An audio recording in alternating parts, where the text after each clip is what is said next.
My mama once said, if I knew I was going to live this long, I would have taken better care of myself. Today, in reflection, I would say, since we don't know how long we actually have, let's take good care anyway. I want to share a memory or a story with you. It brings a smile to my face today, but in the moment, I was like, oh my gosh, what am I going to do? So I went, I was experiencing bouts of panic. I started having panic attacks in about 2013. And I went through a series of therapy and therapists and went to specialists. I went to church. I wanted to do anything and everything, anything that I thought of to sort of make it stop. I felt in those experiences and times of panic that I was going to die, and outside of it, when you hear, before I even started having panic attacks, when you hear of folks having it, you're like, you don't really understand, you think, it's just anxiety. They'll get over it. They'll get through it. But when you're in a state of panic, your heart's racing, you can get dizzy, you can feel so many different things, and your mind races. Your mind goes to so many different places, and it, in my case, and I'm not sure with everyone, but in my case, I felt like, I was gonna die, and there's just no getting out of it. So share with me if you feel comfortable, if you've ever been in those states where you've experienced that, and what you thought was helpful in those moments. So I went to a specialist, trusted specialist, highly recommended. And I went in. On my way to see the specialist, I actually had a panic attack. So I had to pull over on the side of the road and get out of the car, gather myself, and will myself to drive. It felt like inches until I got to the office. When I got to the office, I just broke down in tears. I told the therapist I had a panic attack on my way there, and I'm here and I want it to stop. I want all of it to stop. And so the specialist closed his book, put down his pen, and said, well, if you're here for me to make it stop, I can't help you. And I was like, shit. Oh my God, I came all this way to find a specialist that will make it stop. And you're telling me the specialist, the highly recommended specialist, that you cannot make it stop.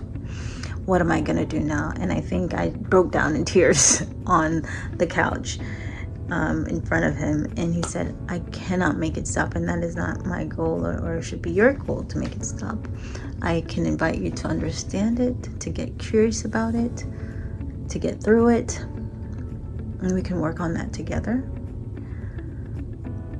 But I can't guarantee or make it stop.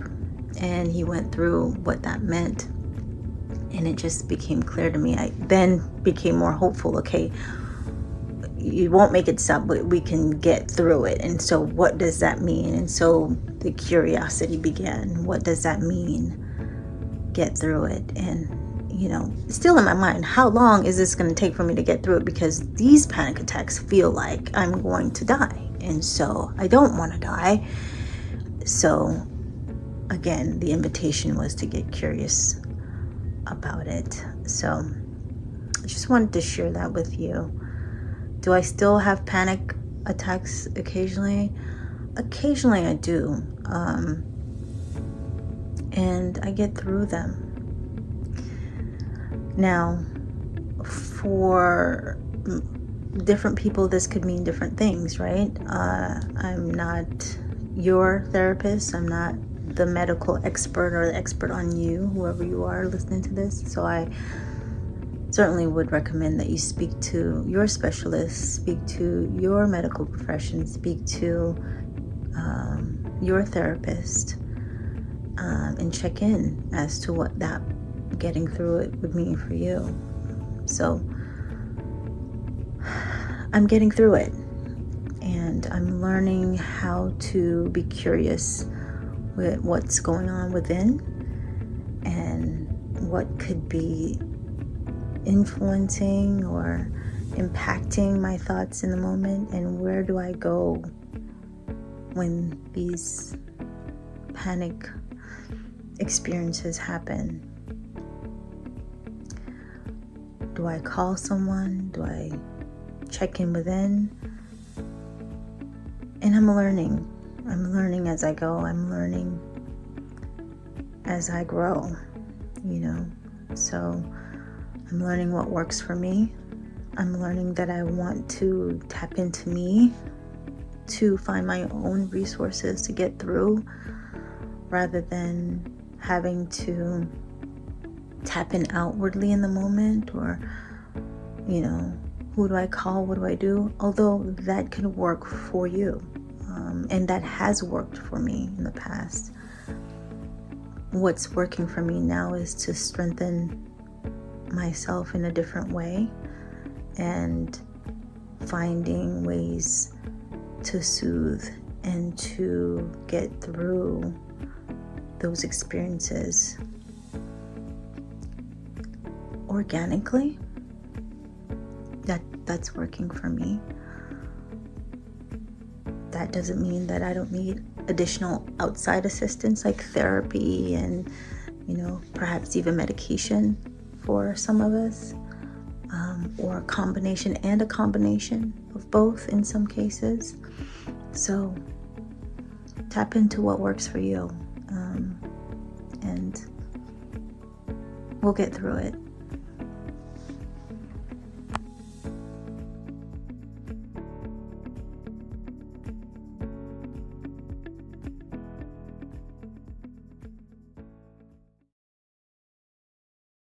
Let's practice the 5 senses meditation. This involves a technique, mindfulness practice to help reduce your anxiety, any stressors, and refocus on your current environment.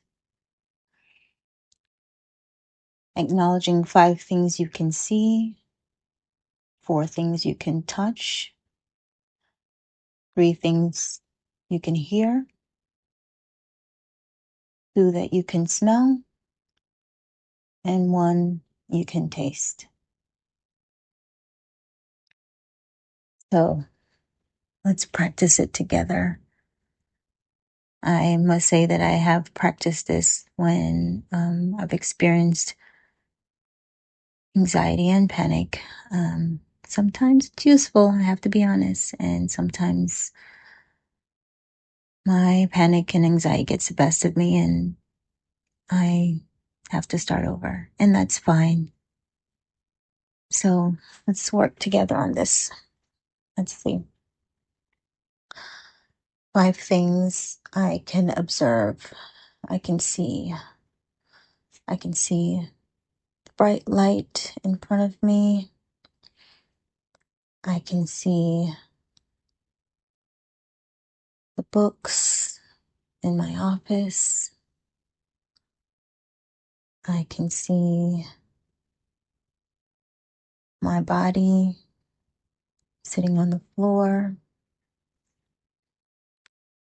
I can see the pictures of my family in the room around me. I can see the color on the wall. I can see the light outside. Bear with me, I don't know if that's 4 or 5 or even 6, but let's just go with it. How about 4 things we can touch? Resting my hands on my leg so I can feel my skin. It's warm. I can touch my coffee mug and feel the warmth there. Slightly getting cooler.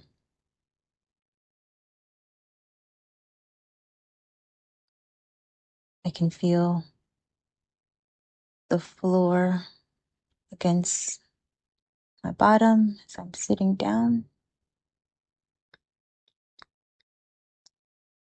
I can feel the velvet in my pant. Okay. About what I can hear. I can hear the AC unit that just popped on. I can hear the distant traffic in the background. I can hear my voice, sometimes hesitant, sometimes firm, sometimes intentional, sometimes clear. What can I smell? 2 things I can smell.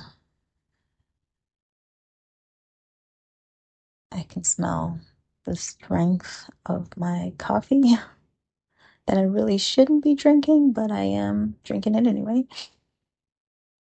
I can smell the subtle air, the scent of lavender in the background from a candle.